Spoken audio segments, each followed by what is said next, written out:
What do we have here then? A super fight between two of the modern era's very best, or a little enlarged mismatch that will ultimately do boxing no favours? When the Oscar De La Hoya versus Manny Pacquiao matchup at welterweight was announced, many poured scorn all over it, and when you consider Pac Man began as a flyweight and spent much of his career in and around the featherweight division, then compared to De La Hoya, who has been at light middleweight or above for the last 7 years, then that scorn can certainly be understood.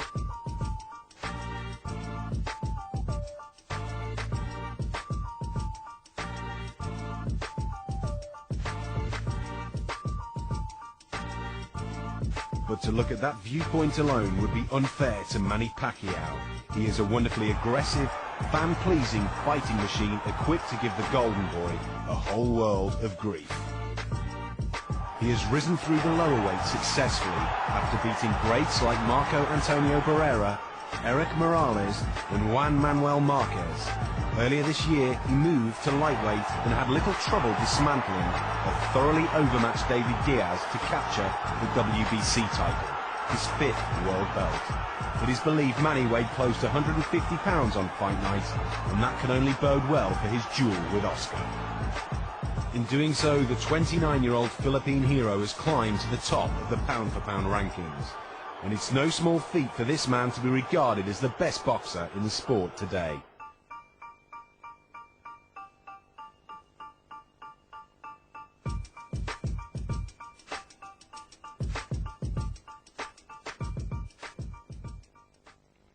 But Manny has not encountered a challenge quite like this one, and on paper at least, it would seem all the advantages lie with Oscar De La Hoya.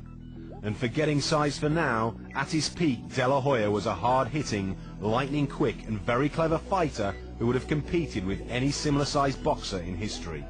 And though he certainly slipped, the 35-year-old remains a fearsome force to be reckoned with. A right cross followed by a sensational left hook. And so much for the notion that De La Hoya didn't have the power to knock that organ out. That was a perfect stop. He was born with that left hook, Manuel. It came right out of the grave. De La Hoya has struggled with slick counterpunches a la Shane Mosley and Floyd Mayweather Jr. He had to go looking for those two and came up just a little short. And even then, the rematch with Mosley and last year's battle with the Pretty Boy could have gone either way. Pacquiao will not sit back. He will go looking for his rival, and such a tactic could play right into Oscar's hands, who has enjoyed some of his greatest successes when fighting under pressure. It's hard to envision the Golden Boy crumbling under Pacquiao's admittedly formidable attacks.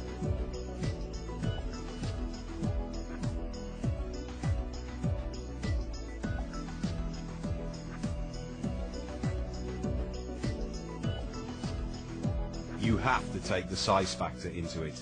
De La Hoya is clearly the bigger man, no matter what the scales say on December the 6th.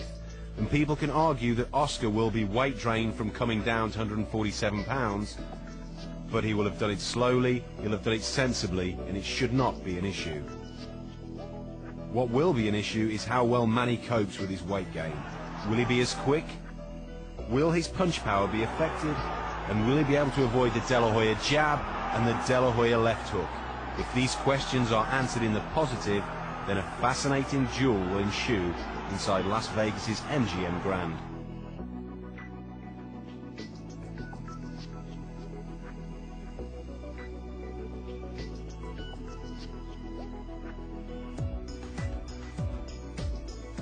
So back to the original question, super fight or mismatch? The truth is likely to be neither, and as long as it falls somewhere in between, boxing and its fans should be in for a treat.